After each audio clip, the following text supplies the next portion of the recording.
అందరికీ నమస్కారం. SBR talks channel స్వాగతం. మనందరికి కూడా ఒకటి ఏమనిపిస్తుంది, దూరపు కొండల నునుపు అనిపిస్తాయి. అంటే చాలామందికి కోటా కాలేజ్ అనగానే చాలా గొప్ప అభిప్రాయం కలుగుతుంది. ఢిల్లీ నుంచి వచ్చిన కాలేజ్ అంటే కూడా మనకంటే బహుశా బాగా గొప్పది కదా, ఢిల్లీ పెద్ద నగరం అనేటువంటి అభిప్రాయం ఉంటుంది. నిజంగా కోటా నుంచి ఢిల్లీ నుంచి వచ్చిన కాలేజెస్ మనం విశ్వసించవచ్చునా? వాటి స్టాండర్డ్స్ ఎట్లున్నాయి, అవి ఏ ఉద్దేశంతో హైదరాబాద్ రావడం జరిగింది అనేటువంటి విషయాన్ని లోతుగా మనము విశ్లేషించినట్టయితే మీరు ఎలాంటి కాలేజ్ ఎంపిక చేసుకోవాలి, ఇంటర్మీడియట్ కోసం జేఈ కానీ నీట్ కానీ అనేటువంటి విషయం మీద మీకు కొంత అవగాహన కలుగుతుంది. అసలు హైదరాబాద్ కాలేజెస్ యొక్క తీరు, కోటా కాలేజెస్ యొక్క తీరు, ఢిల్లీ కాలేజ్ యొక్క తీరు గురించి మనం కొంత సమీక్ష చేద్దాం. ఎందుకంటే ఇంటర్మీడియట్ అనేది చాలా ముఖ్యమైనటువంటిది కాలేజ్.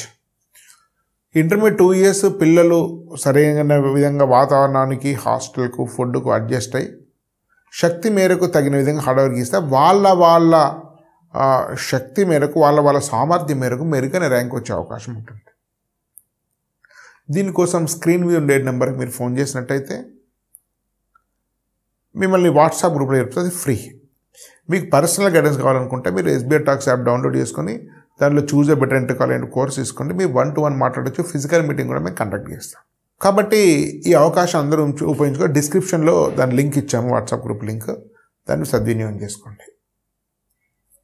మిత్రులారా, అసలు కోటా కాలేజ్ యొక్క తీరు, హైదరాబాద్ కాలేజ్ యొక్క తీరు అనేది కొద్దిసేపు నేను వివరించిన తర్వాత అసలు కోటా కాలేజ్ నమ్మవచ్చు లేదనే విషయాన్ని మీకు తెలియజేస్తాను.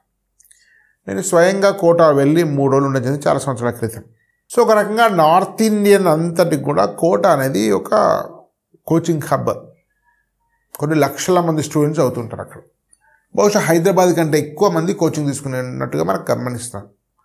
అటు మహారాష్ట్ర నుంచి, ఢిల్లీ నుంచి, ఉత్తరప్రదేశ్ నుంచి, రాజస్థాన్ నుంచి, గుజరాత్ నుంచి, బెంగాల్ నుంచి అన్నింటికి వెళ్తుంటారు. సాధారణంగా సౌత్ ఇండియా ఎక్కువ హైదరాబాద్. ఈ మధ్య బెంగళూరు కూడా పెరిగింది. కోటా యొక్క కోచింగ్ సెంటర్ ఎట్లుంటుందంటే ఎక్కువ వరకు కాలేజ్ మాత్రమే ఉంటాయి, హాస్టల్ సపరేట్ ఉంటాయి. హాస్టల్ వేరే మీకు ఇష్టమైన హాస్టల్లో ఉండొచ్చు. కాలేజ్ మాత్రం మీకు కోచింగ్ మాత్రమే ఉంటాయి. మీకు ఒక కాలేజ్ తోటి డమ్మీ కాలేజీలో ఫీజు కట్టి జైన్ అడ్మిషన్ తీసుకోవాలి, కోచింగ్ వీళ్ళు ఇస్తారు. హాస్టల్ కూడా 3 రకాల వ్యవస్థలు ఉంటాయి. సో కోటాలో అనేక సంస్థలు ఉన్నాయి. ఫస్ట్ పయనీర్ ఏంటంటే Bansal, residence, Allen, motion, career point, cloves academy, ఇట్లా అనేక రకాల సంస్థలు ఇంకా వేరే నేను చెప్పని విషయం ఉంది. దేని చైతన్యనారాయణ కూడా అక్కడ ఉన్నాయి. ఆకాష్ కూడా ఉండవచ్చు. ఇట్లా అనేక రకాల సంస్థలు ఒక్కొక్కటి అనేక బ్రాంచెస్ తోటి ఉన్నాయి. కళనే దాదాపు 150,000 మంది విద్యార్థులతో ఉన్నదని చెప్తారు.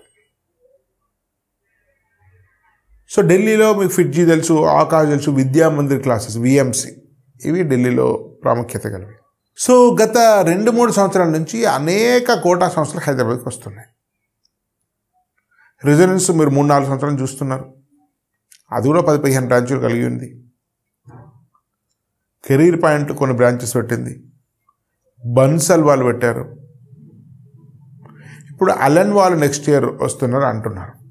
ఢిల్లీ నుంచి వచ్చిన ఆకాష్ మీకు తెలుసు, ఫిట్జీ మీకు తెలుసు, విద్యామందిర్ క్లాస్ హైదరాబాద్లో ఉందో లేదో, డిస్ట్రిక్ట్స్లో కొన్ని కరీంనగర్ అక్కడిక్కడ పెట్టారు విఎంసి అని.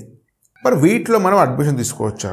మీరు అనొచ్చు, మీరు చైతన్యనారాయణ వద్దంటున్నారు, మరి వీటిలో తీసుకుంటే బెటరేనా అనేటువంటి అభిప్రాయం మీరు అడగచ్చు. దాని సమాధానాన్ని కాస్త ఓపికతో వినండి. వీటిలో ప్రధానంగా కోటా కాలేజెస్, ఢిల్లీ కాలేజెస్ అన్నీ కూడా కాస్త స్వేచ్ఛను అనుభవించిన, స్వేచ్ఛను సద్వినియోగం చేసుకోగల నార్త్ ఇండియన్ స్టూడెంట్స్ కోసము ఏర్పాటు చేయబడినటువంటి కరికులమ్స్. డైరెక్ట్గా వీటికి హాస్టల్ నిర్వహణ చేసేటువంటి అనుభవం చాలా తక్కువ మందికి ఉంది. ఇది మొదటి కారణం. So college plus hostel plus coaching 3 కలిపి నిర్వహించిన అనుభవం దేనికి లేదు. ఫిజ్జీ ఆకాశ కూడా లేదు, విద్యామందిర్ లేదు, కోటాలు దేనికి లేదు. అలాంటి వాళ్ళు కొద్దిగా లిమిటెడ్ మెంబర్స్ 100 మంది 200 మందిని లిమిటెడ్ హాస్టల్స్ టాపర్స్ని తీసుకుంటున్నారు, కానీ పూర్తి స్థాయిలో విస్తృతమైన స్థాయిలో వాళ్ళ కూడా లేదు. కాబట్టి హైదరాబాద్కి వచ్చి కాలేజీ హాస్టల్ కోచ్ మూడింటిని నిర్వహించేటువంటి శక్తి ఈ కొత్త ప్రాంతంలో ఎంతవరకు ఉన్నదనేది ఒక మొదటి సమస్య. రెండవ సమస్య, ఇవేవి కూడా అఫ్కోర్స్ ఫిజ్జీ వాళ్ళ ఓన్ బ్రాంచెస్, ఆకాష్ వాళ్ళ ఓన్ బ్రాంచెస్, మిగతా వేవి కూడా బహుశా అలానే ఈసారి వస్తే మాత్రం అది బహుశా ఓనా ఫ్రాంచైజ్ అనే విషయంలో కొంత ఇంకా స్పష్టత లేదు. మిగతావన్నీ ఫ్రాంచైజెస్ కోటాల కాంపిటీషన్ తట్టుకోలేక, సరిగా ఫైనాన్స్ మేనేజ్మెంట్ చేసుకోక, అక్కడ ప్రతిష్ట కోల్పోతున్న సమయంలో హైదరాబాద్కి వచ్చి అందరికీ క్యాపిటలిస్టులకు, రియల్ ఎస్టేట్ వాళ్ళకు, మార్కెటింగ్ వాళ్ళకు, పొలిటీషియన్స్కు మీకు ఫ్రాంచైజీలు ఇచ్చారు.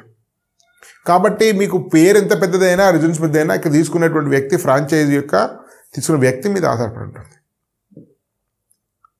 ఇతని యొక్క వాల్యూ సిస్టమ్ మీద, ఇతనికి ఉండే ఆర్గనైజర్ కేబిలిటీ, ఇతనికి ఉండే ఫైనాన్షియల్ కేబిలిటీ మీద, ఇతనికి ఉండే చిత్తశుద్ధి మీద, వీటి మీద ఆధారపడింది తప్ప కోటా మీద పేరు పెద్ద ప్రభావం ఉండదు. మెటీరియల్ వస్తాయి, క్వశ్చన్ పేపర్స్ వస్తాయి, పేరు పెట్టుకుంటారు అంతే. దానివల్ల హైదరాబాద్లో ఎవరు ఫ్రాంచైజీ తీసుకుంటే ఏముంది?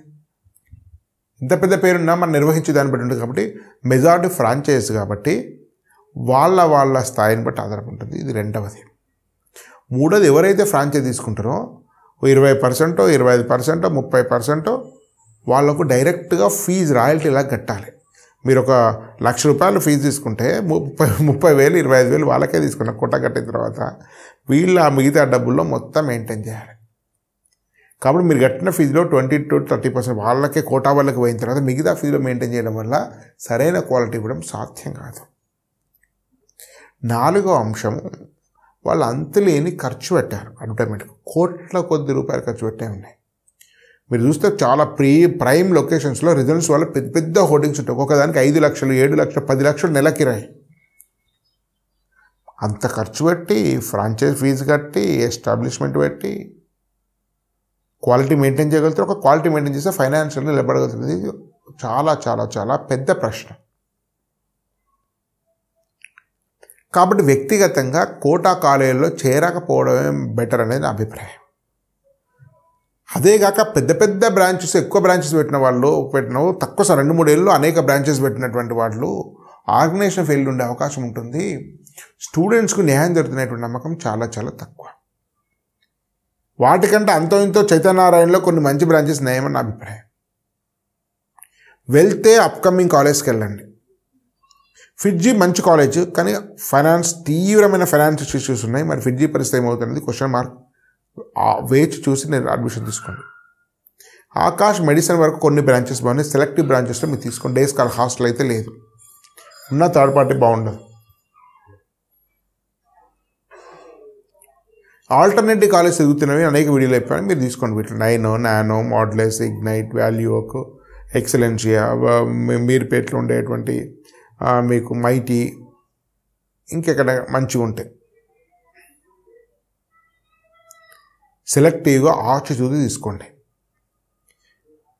కాబట్టి కొత్త అంతా వింత కాదు, పాత అంతా రోత కాదు అన్నట్టు కోటా నుంచి వచ్చిన అంత మాత్రం మనకంటే అద్భుతంగా చెప్పడానికి వీల్లేదు. కాబట్టి చైతన్యనారాయణ వద్దని చెప్పి అంతకంటే ప్రమాదకరమైనటువంటి బ్రాంచెస్ ఇవ్వడం వల్ల అసలుకే ఎసరు వస్తుంది. కాబట్టి చైతన్యనారాయణ లాంటి వాటినే కట్టాల్సి ఆతాను ముక్కలు ఇవన్నీ కూడా. ఒక దగ్గర ఒక బ్రాంచ్ చాలా అద్భుతంగా ఉంటే అది ఇంకో పట్టణంలో, ఇంకో మేనేజ్మెంట్లో మీకు అట్లా ఉంటుందనే దానికి గ్యారంటీ లేదు. పేర్ల బట్టి మీరు చేరకండి. చాలా సమగ్రమైనటువంటి పరిశోధన జరిపి, లోతుగా విశ్లేషణ చేసి సరైన కాలేజీని, బ్రాంచ్ను ఎన్నుకుంటే మీ పిల్లలకు మేలు జరుగుతుంది. దానికోసం డిస్క్రిప్షన్లో వాట్సాప్ గ్రూప్ లింక్ ఇచ్చాం, దానిలో చేరండి. దాని మధ్యలో ఫ్రీ జూమ్ మీటింగ్స్ ఉంటాయి, దానిలో మీరు అటెండ్ అయ్యి మీ ప్రశ్నలు అడగచ్చు. స్క్రీన్ మీద నెంబర్కి మీ వివరాలు పంపినట్టయితే వాటిని మిమ్మల్ని యాడ్ చేస్తారు వాట్సాప్ గ్రూప్లో. అప్పుడప్పుడు ఎక్స్పర్ట్స్తో మీటింగ్ ఉంటుంది. మేము ఇచ్చే కండక్ట్ చేసే జూమ్ మీటింగ్లో అనేక మంది కాలేజీల డైరెక్టర్స్, సీనియర్ ఫ్యాకల్టీస్గా మాట్లాడతారు. కాబట్టి అవకాశం వినియోగించుకోండి. ధన్యవాద్. భారత్ మాతా కీ జై.